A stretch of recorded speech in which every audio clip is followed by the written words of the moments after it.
And coming our way next, we have our first feature of a segment called Abhinaya. This will be presented to us by our youngest hostess of GTV. Her beautiful name, Miss Navya Nanda. Miss Nanda herself is possessed with all kinds of God-gifted talents. We welcomed her to the world of media.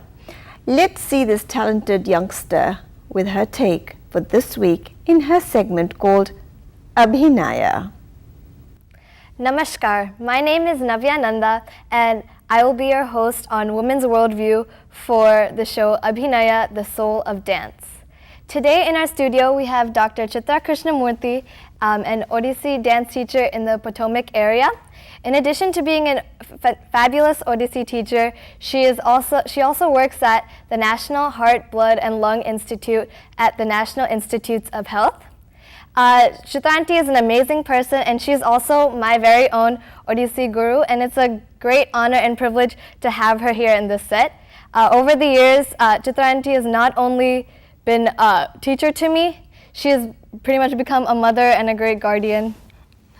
So it's very great to have you on the set today, Chitra. Thank you. So I just wanted to ask you, like, how would you describe your journey from your childhood to now, and how did you get into dance, and what sparked your interest in it?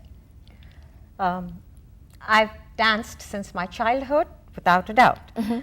And I specialized in Odissi later in my teen years, and I stuck with it all my life. Mm-hmm. I often say that science is my life and dance is my passion.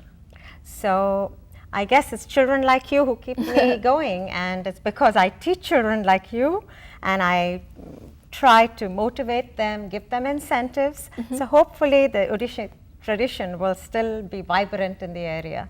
Yes, definitely. You're a fabulous teacher, Thank you. I always look forward to annual day every single year, and it's always a great excitement, and I always enjoy coming to class every Sunday. I will tell you why these children like annual day, because in the last item, I have a surprise for all of the onlookers. I choreograph and I set to music a small little piece. It may be 5 to 7 minutes, but every single participant through the annual day participates in it. For example, the one before this was all about games that we play, and it was all done in Odissi. And the next one was a visit to the zoo. So every child was participating in it. So that's what's greatest. That's yes. The greatest fun they have. Yes, definitely. So where did Odissi come from, and what's like the background? How did it come to be?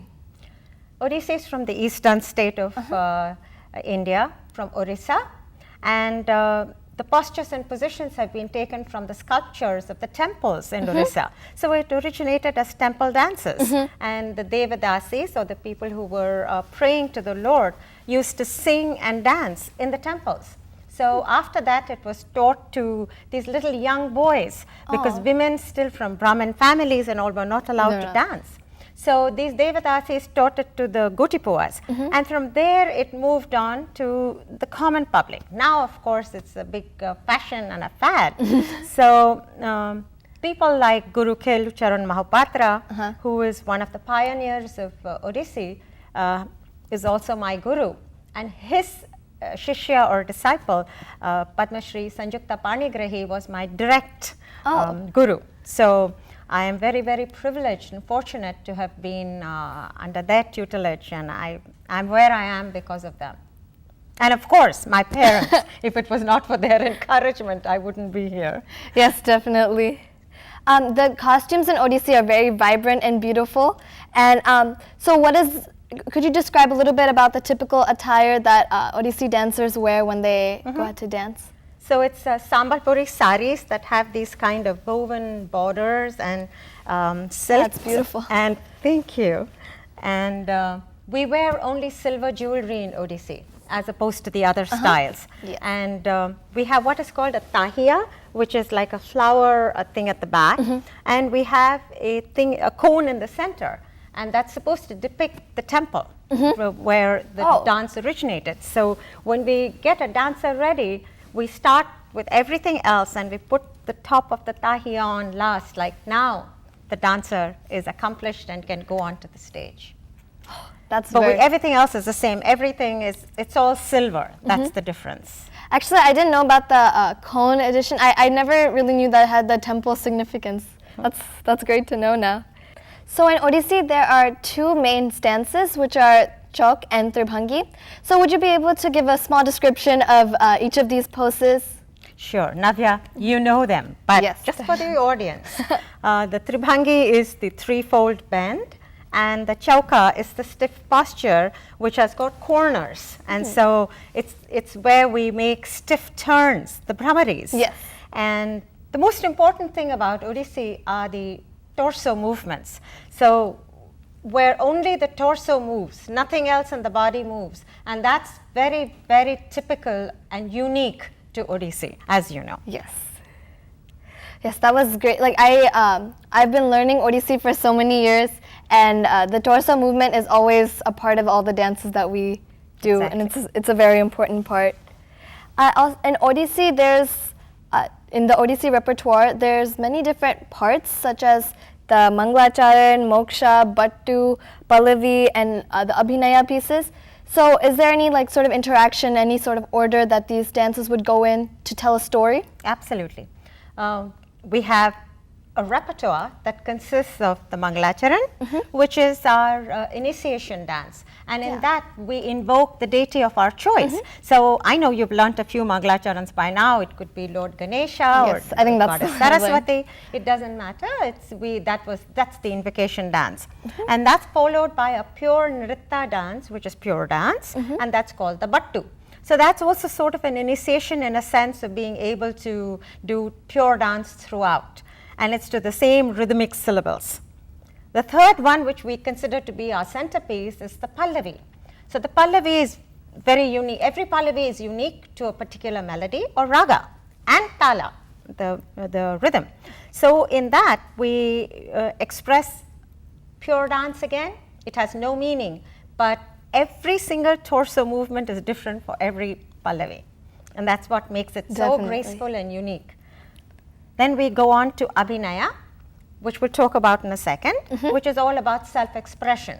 And you can do any kinds of dances which have episodes or not. It depends. And then we go to the last one, which is Moksha. Moksha is salvation. So the dancer seeks salvation through Moksha, and I know that's one of your favorite dances.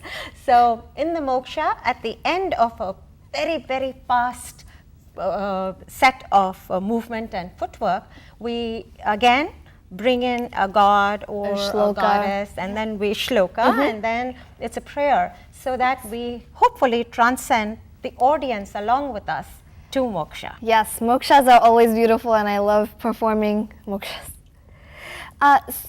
You talked about Abhinaya, and the name of our show is Abhinaya, which is essentially all the expressions that a dancer has in the dance. So what are the ways that one can express Abhinaya skillfully and tactfully to get the audience to feel the soul of the dance? Abhinaya is self-expression, and in classical Indian dance, we use our hasta mudras, we use neck movements, we use our head movements. In Odissi, we use torso movements, of course, footwork. And so all of this has to come together to express one single emotion. And for that, a lot has to be done.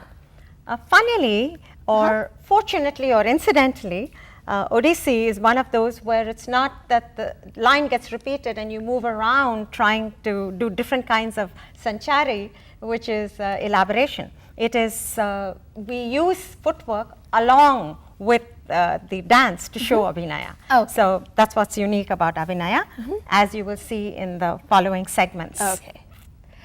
Thank you so much, Chitra Aunty. And I think now we will have a couple of demos of Abhinaya on the show, as well as the demos of the two poses that are very essential to Odissi.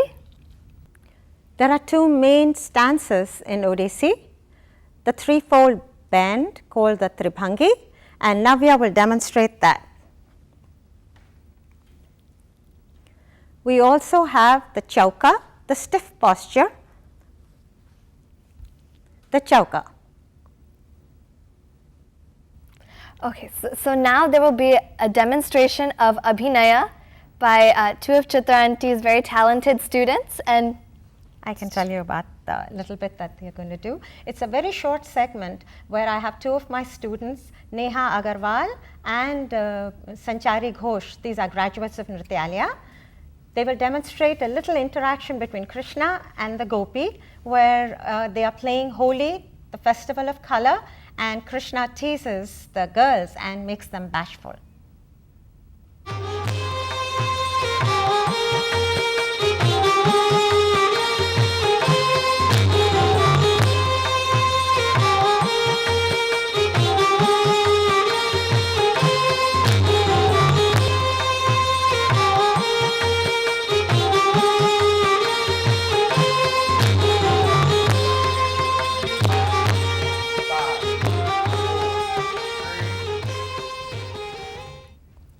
wow, that was a great demonstration. Now we'll have one more demonstration, right, by Sanchari? Yeah. So in this one, she portrays a small part of an Ashtapati that's usually danced in Odissi, and this is to poet Jayadeva's Gita Govindam. And this particular dance is called Pashyati Dishi Dishi. The Sakhi describes to Krishna the forlorn state of Radha. So Radha is looking and waits and waits and waits for Krishna, who doesn't turn up. So we have a small little segment that Sanchari Ghosh will demonstrate.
This concludes the first segment of Abhinaya, the Soul of Dance.